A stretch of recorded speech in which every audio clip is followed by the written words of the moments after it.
So hello दोस्तों, स्वागत करता हूं आपका एक और इस नई वीडियो में। तो आज है हमारी सेट फंक्शंस की पार्ट 2, जिसमें मैं आपको बचे हुए 3 फंक्शंस कराने वाला हूं, रिमूव, डिस्कार्ड और क्लियर।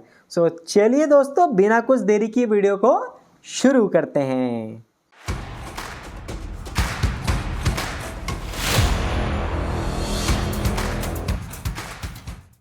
चलिए, तो सबसे पहला फंक्शन देख लेते हैं, रिमूव फंक्शन। रिमूव फंक्शन क्या करता है, नाम से ही पता चल रहा है कि ये एक वैल्यू को रिमूव कर देगा। ठीक है, मेरे सेट में से एक वैल्यू को रिमूव कर देगा। अब आ जाओ वापिस अपने पाइचाम पे, आपको प्रैक्टिकल दिखाता हूँ, आपको और अच्छे से क्लियर हो जाएगा। तो ये लंबा सा जो सेट मैंने बनाया था, इसको मैं डिलीट करता हूँ, सिंपल सा रहने देता हूँ 10, 20, 30, 40, 50 ये एलिमेंट्स मेरे एक सेट में मौजूद हैं। S1 हटा देते हैं, सिंपल सा नाम दे देते हैं S। ठीक है, तो अब मैं चाहता हूं कि मुझे मेरे सेट में से एक स्पेसिफिक वैल्यू को डिलीट करना है। पिछली वीडियो में मैंने पॉप देखा था। पॉप क्या करता था, पॉप रैंडम एलिमेंट को डिलीट कर देता था। आपको नहीं पता वो क्या डिलीट करने वाला है। ठीक है, मुझे भी नहीं पता, आपको भी नहीं पता रहेगा। तो अब ऐसा क्या हो कि मुझे एक स्पेसिफिक एलिमेंट को डिलीट करना हो, तो मैं क्या कर सकता हूं, तो उसके लिए मेरे पास एक रिमूव फंक्शन है। मैं सिंपली उसको कॉल करूंगा और मेरा वो स्पेसिफिक एलिमेंट को पास कर दूंगा बस, और मेरा एलिमेंट रिमूव हो जाएगा। ठीक है, तो चलिए अब देखो, अब मैं क्या करता हूं, मैं s डॉट रिमूव, वही चीज़ है, पहले वेरिएबल का नाम लेंगे, डॉट लगाएंगे, रिमूव फंक्शन कॉल करेंगे, पेरेंथेसिस ओपन, पेरेंथेसिस क्लोज। उसके अंदर वो मैं वैल्यू पास कर दूंगा जो मैं डिलीट करना चाहता हूँ। मान लो मैं 30 डिलीट करना चाहता हूँ।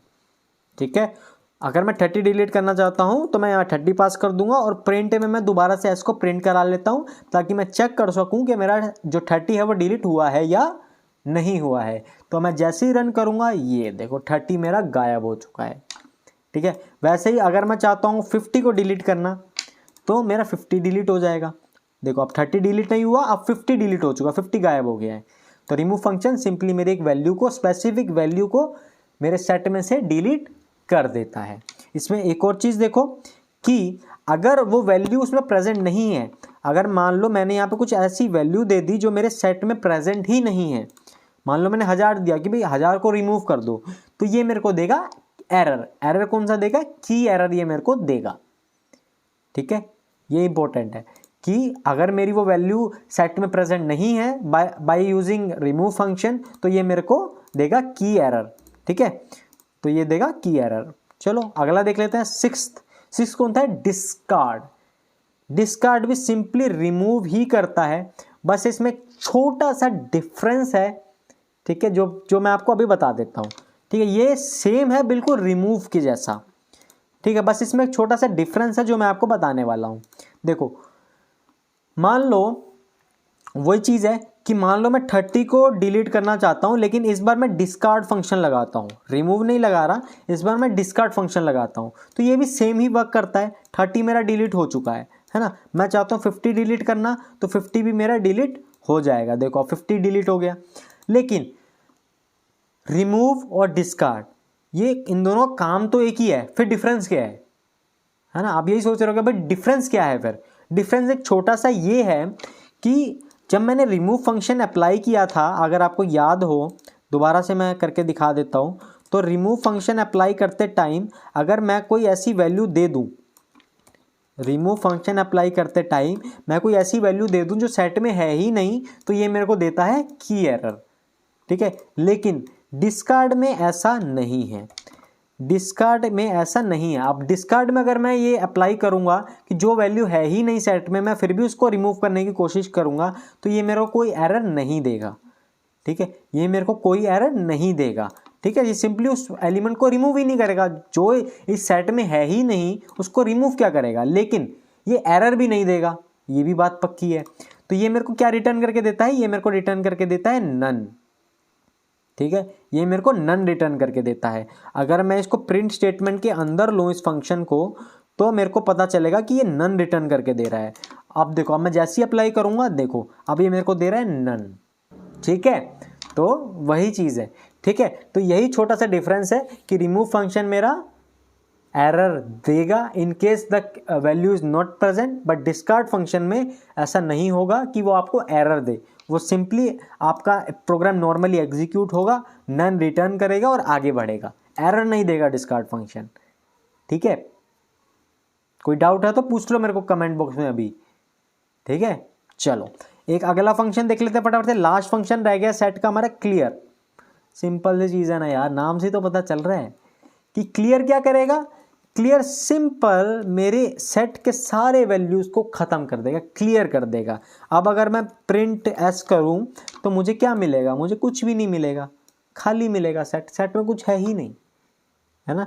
तो अब क्या हुआ कि मेरा जो डेटा है वो क्लियर हो चुका है। तो अगर मैं क्लियर करने से पहले आपको प्रिंट करा के दिखाऊं तो क्लियर करने से पहले तो डेटा है, लेकिन क्लियर करने के बाद मेरे सेट में कुछ भी नहीं है, खाली है, वो सेट क्लियर हो चुका है। तो ये था आपका क्लियर फंक्शन। तो अब मैं आपको सातों फंक्शन में आपको करवा चुका हूं। ठीक है, कौन कौन से फटाफट से बताओ, फटाफट से रिवीजन कर लेते हैं। पहला था ऐड, मैंने आपको ऐड कराया था, है ना, कि एक सेट में एक स्पेसिफिक वैल्यू को मैं कैसे ऐड कर सकता हूं, वो मेरा होता था ऐड फंक्शन से। अपडेट, अपडेट क्या करता था, ग्रुप ऑफ वैल्यूज लेता था। ठीक है, एक आइटरेबल ऑब्जेक्ट, यानी कि मैंने लिस्ट ली और लिस्ट की वैल्यूज को मैं एक सेट में डालना चाह रहा हूं, तो मैं अपडेट फंक्शन यूज करता था। उसके बाद कॉपी, कॉपी क्या करता था, कॉपी सिंपल एक सेट की कॉपी दूसरे सेट में बना देता था। पॉप, पॉप क्या करता था, पॉप सिंपली एक रैंडम एलिमेंट को रिमूव कर देता था मेरे सेट में से। डेफिनेशन लिखी हुई है, पढ़ना चाहो पढ़ लो, मुझे तो याद है, मैं अपनी लैंग्वेज में बता रहा हूँ। ठीक है, आप स्क्रीनशॉट लेना चाहो ले सकते हो, कोई दिक्कत नहीं। रिमूव, रिमूव फंक्शन क्या करता है, रिमूव फंक्शन एक स्पेसिफिक वैल्यू को मेरे सेट में से रिमूव कर देता है। ठीक है, पॉप रैंडम एलिमेंट को रिमूव करता है, लेकिन रिमूव फंक्शन मेरा एक स्पेसिफिक एलिमेंट को रिमूव करता है। ठीक है, बट इन केस वो एलिमेंट अगर मेरे सेट में प्रेजेंट नहीं है तो ये मेरे को देगा एरर। ठीक है, ये मेरे को देगा की एरर। उसके बाद आ जाता है हमारा 6 नंबर का डिस्कार्ड। डिस्कार्ड भी बिल्कुल सेम है रिमूव की तरह, बस ये एरर नहीं देता in case the value is not present in the set. ठीक है, उसके बाद आता है क्लियर। क्लियर क्या करता है, सिंपल मेरे सेट की वैल्यूज को क्लियर कर देता है, खाली कर देता है, बस हो गया आपका काम। तो ये सातों फंक्शंस मैंने आपको करवा दिए हैं। एक छोटा सा टॉपिक बचा है, लेट्स डिस्कस।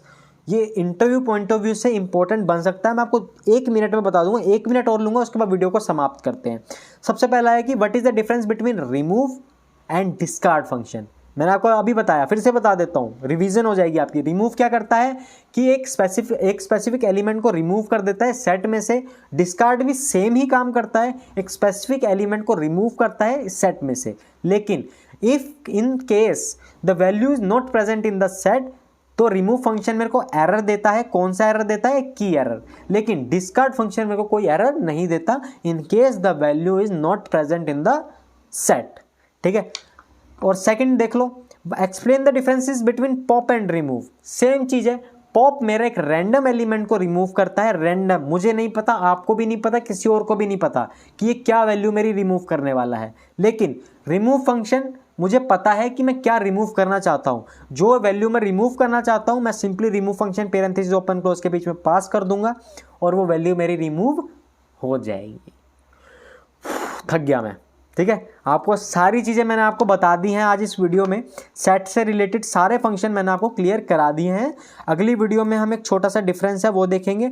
ठीक है, तो चलिए दोस्तों, उम्मीद करता हूँ आपको वीडियो पसंद आई होगी। वीडियो पसंद आई हो तो वही अपना वीडियो को लाइक जरूर कर देना और चैनल को सब्सक्राइब जरूर कर लेना अगर इस चैनल पे आप नए हो तो चलिए दोस्तों, मिलते हैं फिर अगली वीडियो में। तब तक के लिए अपना ध्यान रखें, जानवरों से प्यार करें।